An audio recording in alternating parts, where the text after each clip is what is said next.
The political landscape was a tense one, but in the eye of the storm stood two figures whose names had become synonymous with opposition. Karoline Leavitt, fresh from her campaign trail, had positioned herself as a bold new voice in Americans' politics. She was determined to make a mark, yet she could never have imagined that the moment she chose to face off with Congresswoman Jasmine Crockett would ignite a firestorm she wasn't prepared to handle. It started with a tweet. Like so many things in today's political arena, Karoline Leavitt had, with a confident flourish, called out Jasmine Crockett's latest proposal on criminal justice reform. It was a policy, Karoline claimed, that was not just impractical, it was outright dangerous. Crockett is out of touch with reality. Her policies are a recipe for disaster, Leavitt had tweeted to her millions of followers. The media reaction was swift and predictable.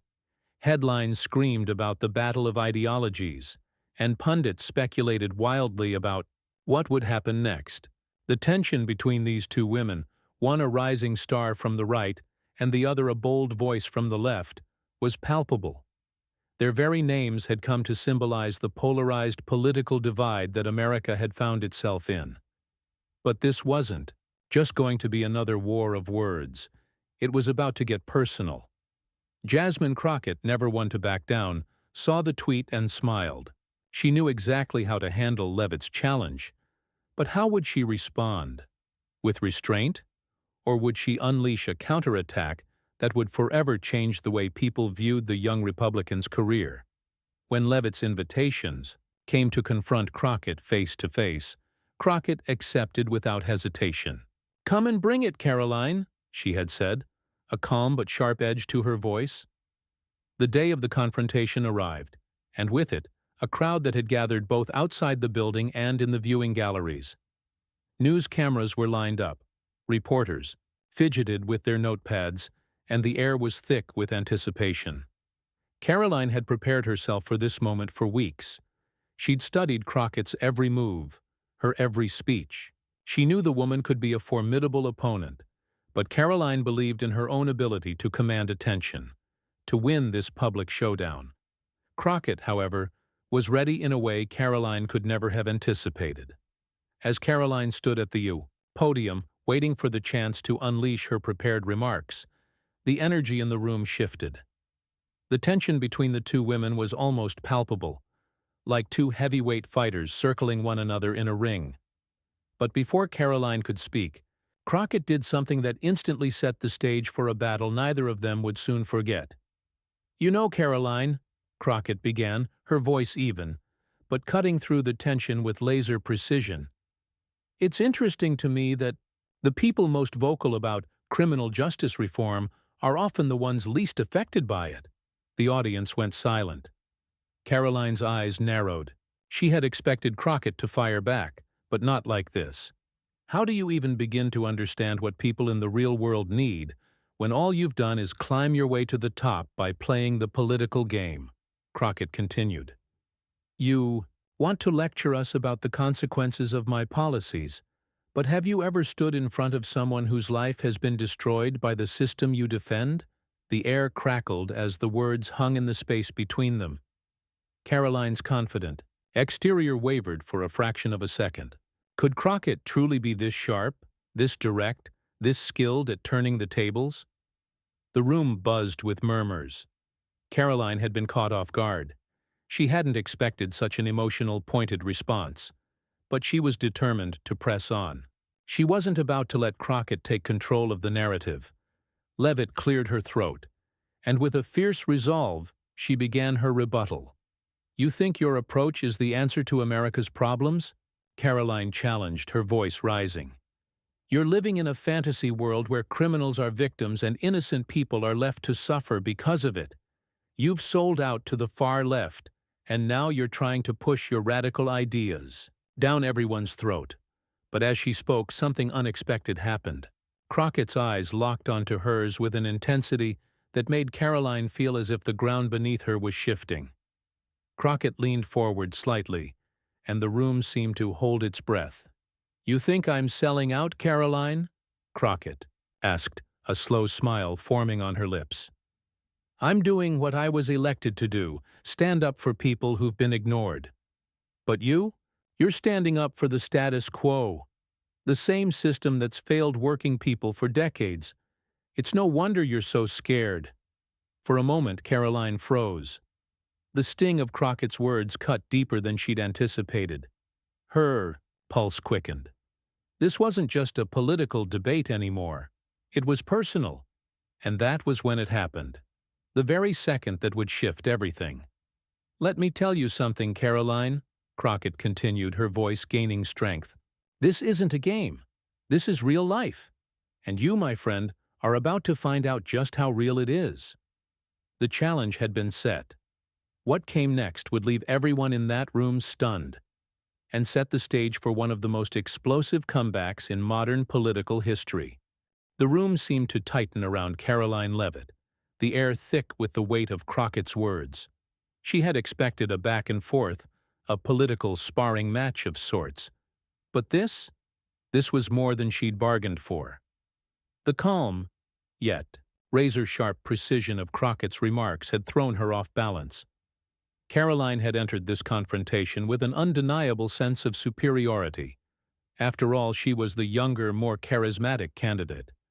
She was the one whose message resonated with the populist wave. But here, in this room, it was Crockett who had the upper hand. But Karoline was no rookie.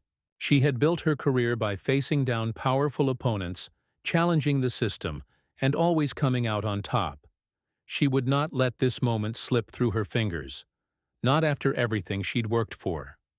She quickly regained her composure, straightened her posture, and delivered her next line with a confidence that surprised even herself. "You're good at playing the victim, Jasmine," Karoline retorted, her voice cool and controlled. "But the truth is, your policies are just a band-aid on a much deeper wound. You want to talk about standing up for people? How about the people who are getting hurt by your reckless, unchecked liberalism? The ones who are watching their cities crumble, their communities ravaged, all in the name of progress." The audience reacted with a murmur of approval, but Karoline couldn't ignore the shift in the room. There was something in Crockett's eyes, something that didn't look like fear or even surprise. It was determination, and something deeper still, an understanding that she had more to lose than just the debate. She had an agenda, a message, a cause, and she wasn't about to let it be derailed by a seasoned politician like Karoline. "I've heard this all before," Crockett said, her voice almost too calm. "The same tired arguments, recycled again and again. You're just trying to stoke fear in people, Karoline. You want them to believe the lie that change is dangerous, that the status quo is safe. But that's exactly what's wrong with your thinking. You want to keep things as they are, because it benefits you. It benefits your people. But what about everyone else?" The word struck with the force of a slap. Karoline knew Crockett was right on some level. She had spent her career championing the same systems that many Americans had grown disillusioned with. But admitting that, even to herself, felt like giving up. The whole premise of her political career was based on the idea that these systems could still work if handled correctly. Was Crockett suggesting she'd been wrong all along? The confrontation was no longer just a political disagreement. It was a battle for moral ground. And it was clear to anyone in the room that Crockett was standing her ground with everything she had. "You think I'm out of touch?" Karoline fired back, her voice rising. "I've been in the trenches, just like anyone else.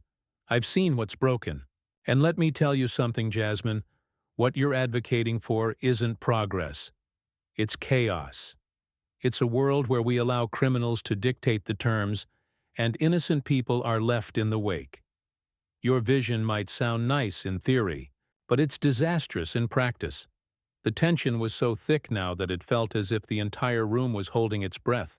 Every eye was on the two women, watching as their words collided like steel against steel. It was no longer about just winning the debate.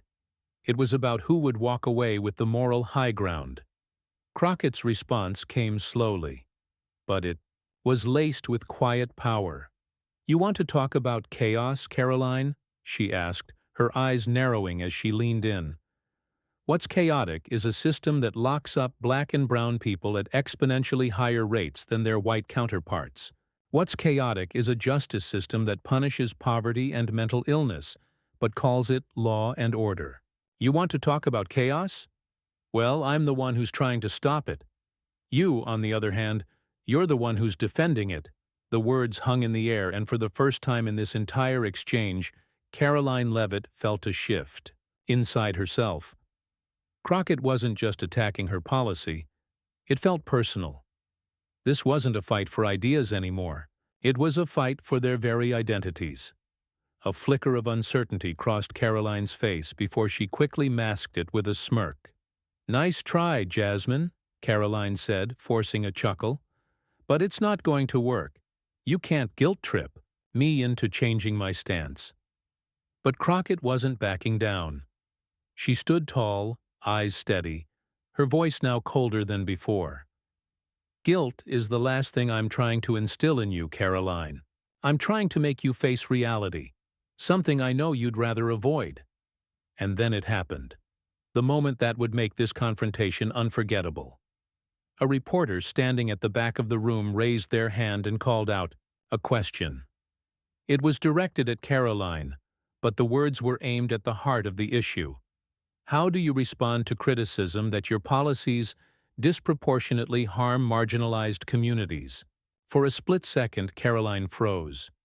The words she had so carefully prepared for this moment felt hollow, like paper in the wind. Was this the question she had been waiting for? The one she knew was coming but hadn't anticipated would hit so hard? The weight of it settled on her shoulders. And in that moment, with the cameras on her and the eyes of millions of viewers glued to her every word, Karoline Leavitt realized something. She wasn't ready for this fight. The question hung in the air, like an anchor dragging Karoline deeper into uncertainty. She had faced tough questions before, but this one was different. It wasn't just about policies or rhetoric.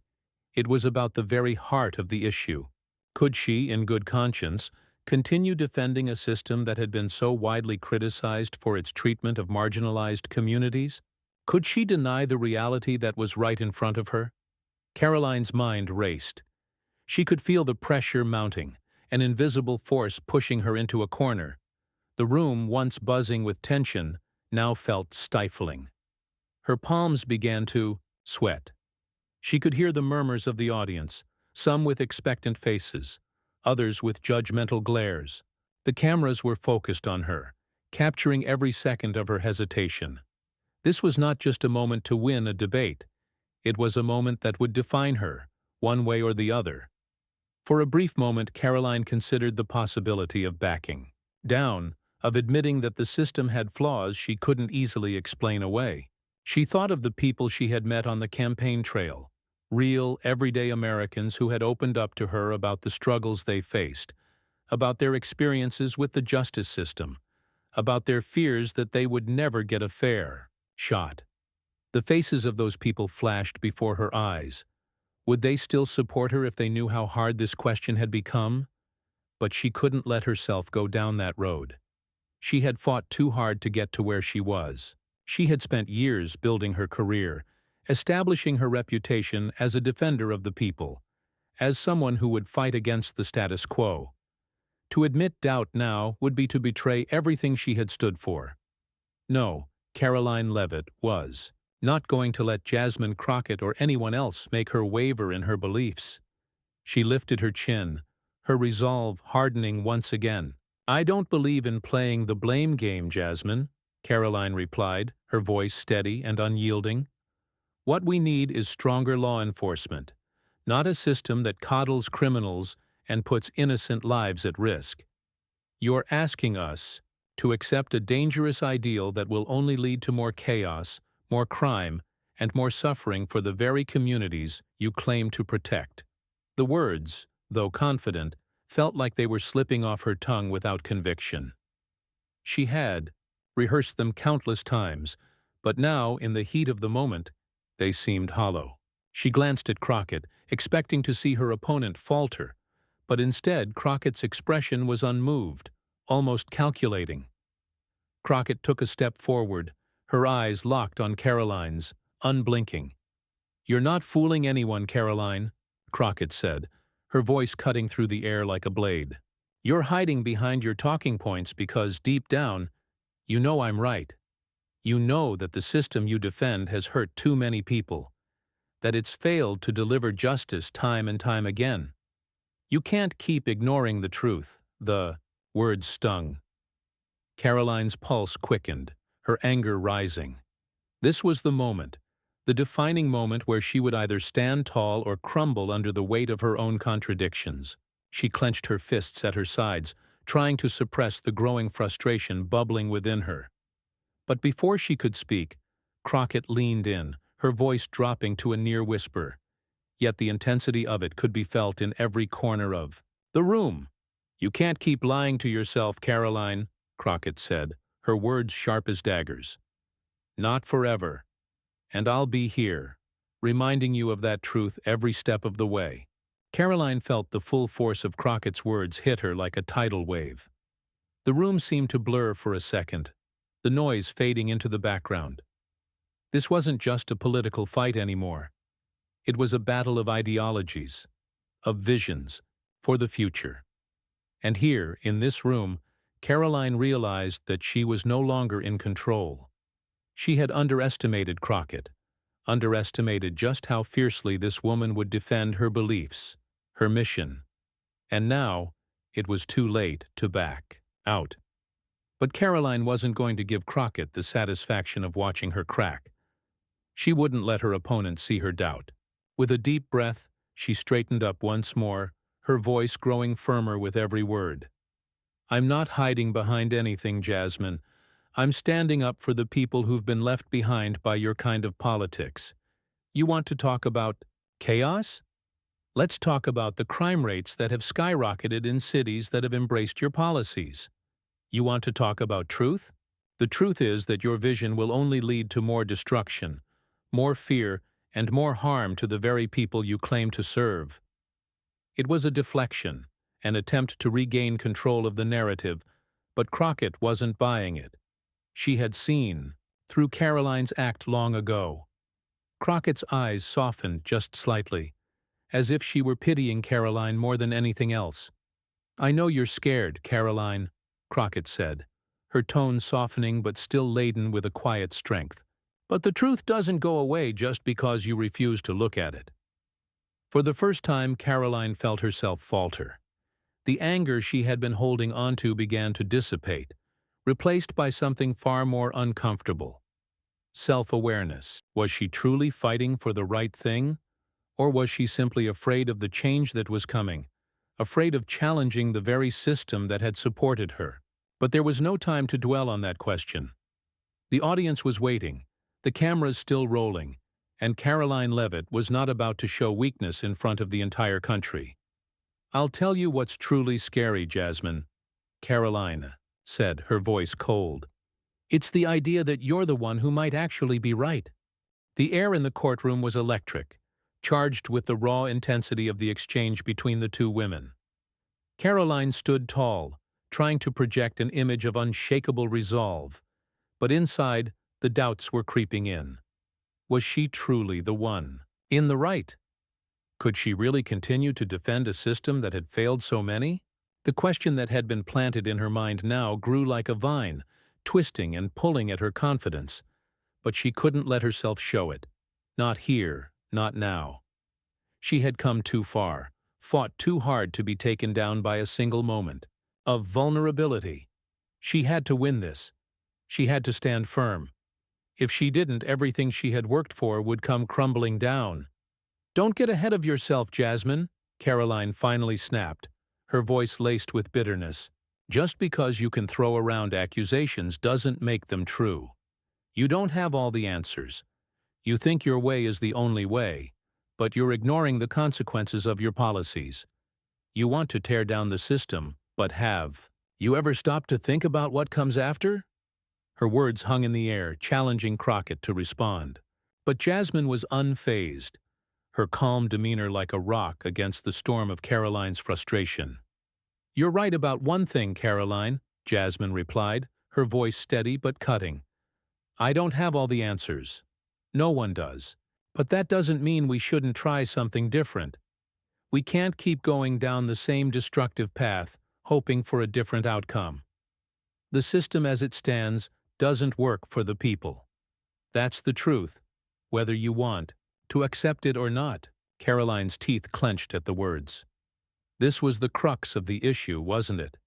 Crockett's idealism, her belief that the system could be fixed, could be reformed. Karoline had spent years believing that the system, flawed as it was still the best option. But here, in front of her, was someone who was willing to tear it all down and rebuild from the ground up. And in that moment, Karoline realized she wasn't just defending a broken system. She was defending her own fear of change, but she couldn't let herself dwell on that. She had to keep the upper hand. The stakes were too high. "You talk about change," Karoline said, her voice taking on a mocking edge. "But change without a plan is chaos. We've seen that before. Just look at the cities that have implemented your ideas. Crime rates are through the roof, law enforcement is underfunded, and people are scared to even walk down the street. Is that the kind of change you're talking about?" Jasmine's eyes flashed with a fire that Karoline hadn't expected. She stepped forward, her presence commanding attention. "You're wrong, Karoline. I'm not talking about anarchy. I'm talking about justice, true justice, a system that actually works for the people, for everyone, not just the rich and powerful. You want to talk about fear? What about the fear people live in every single day because they can't trust the system to protect them? What about the fear of being judged by the color of your skin or the neighborhood you live in? That's the fear I'm fighting against." The words hit Karoline like a punch to the gut. She had always prided herself on her belief in the system. But now, in the face of Jasmine's unwavering conviction, she found herself questioning everything she thought she knew. Was she truly blind to the systemic issues Jasmine was pointing out? Or had she been so focused on defending her position that she had ignored the reality facing so many? But Karoline wasn't ready to give up. Not yet. "You think your rhetoric will fix everything?" she asked, her voice shaking with barely contained anger. "It's not that simple, Jasmine. You can't just tear everything down and expect it to get better. The world doesn't work like that." Jasmine's response was calm, almost too calm, as though she were speaking to someone who had already lost the argument. "You're right, Karoline. It's not simple, but that doesn't mean it's impossible. And if you were truly committed to justice, you'd stop defending the broken system and start working with me to create something that actually works for the people." The silence that followed was deafening. Karoline's heart pounded in her chest, her mind racing with conflicting thoughts. Was Jasmine right? Had she been too afraid to embrace real change? Was she clinging to a version of reality that no longer served the people she claimed to protect? She opened her mouth to speak, but the words caught in her throat. The weight of the moment pressed down on her, and for the first time, she felt the full force of the consequences of her choices. This wasn't just a political argument. It was a battle for the future of the country, for the kind of society they were going to build. And Karoline was at a crossroads, but she couldn't back down. Not now. Not when she was so close to securing her victory. "I'm not afraid of change, Jasmine," Karoline said, her voice steady once again, her resolve returning. "But I am afraid of losing control. And that's exactly what your kind of change would lead to. Chaos." Jasmine's eyes narrowed. "No, Karoline," she said, her voice low and firm. "What you're afraid of isn't chaos. It's the truth. And the truth is, the system you're defending isn't working for anyone but the privileged few." The room was heavy with tension, as Karoline and Jasmine stood facing each other, their words lingering like a thick fog between them. The audience was on the edge of their seats, captivated by the fierce exchange unfolding before them. The cameras were trained on the two women, each one capturing the slightest flicker of emotion, the smallest shift in expression. Karoline knew the stakes had never been higher. This was it, the moment that would define her career, her reputation, and perhaps even her future in politics. She took a deep breath, steeling herself for what was to come. Her heart raced, but she couldn't let it show. She had spent too many years building her name, too much time defending the system she believed in. She wasn't about to let it all slip away in front of a live audience. No, Karoline Leavitt would not be the one to back down. Jasmine's words echoed in her mind.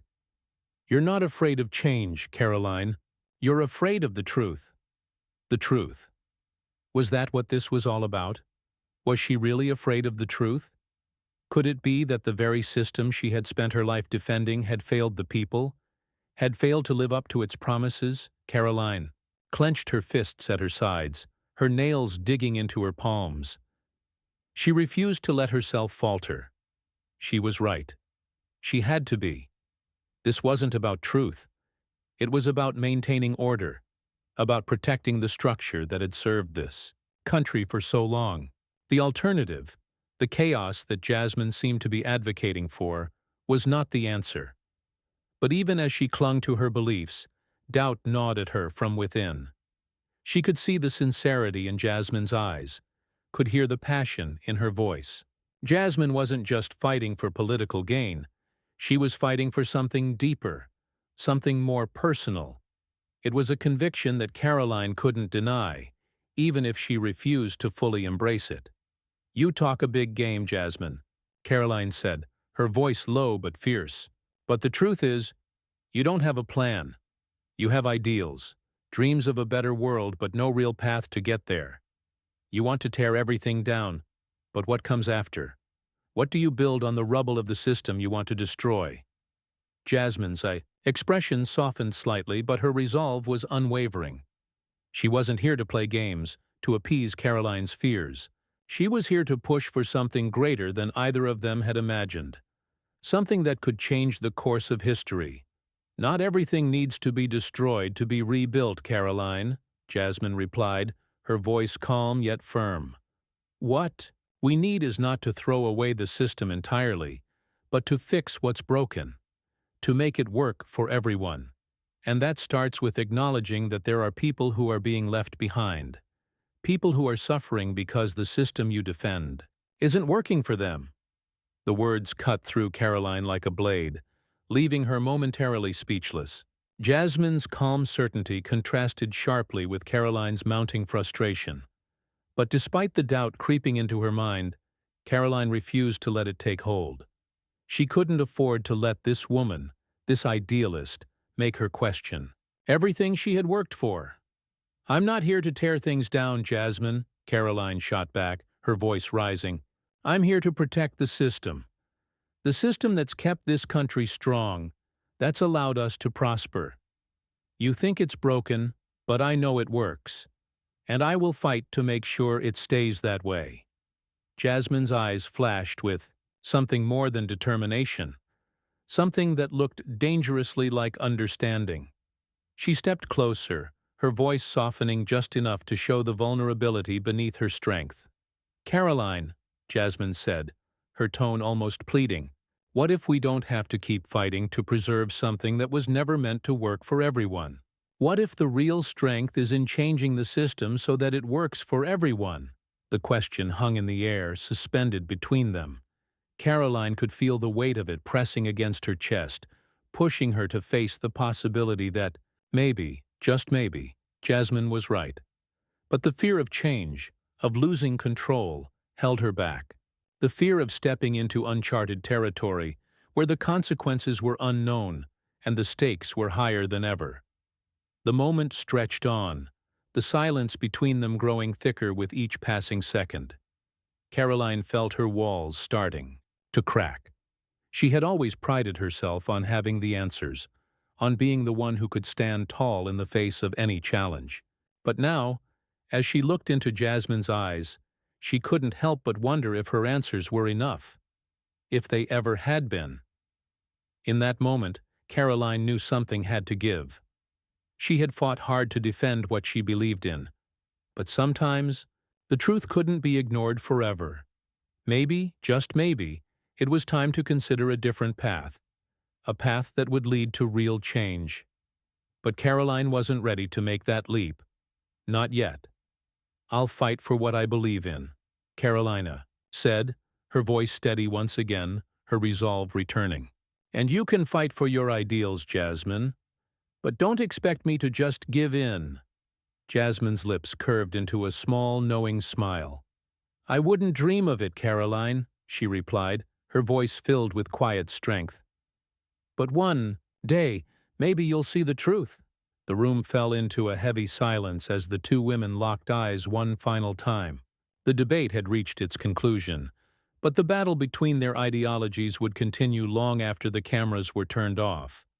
And as Karoline stood there, her heart heavy with the weight of her decisions, she realized that this confrontation, this clash of ideals, was far from over. It had only just begun.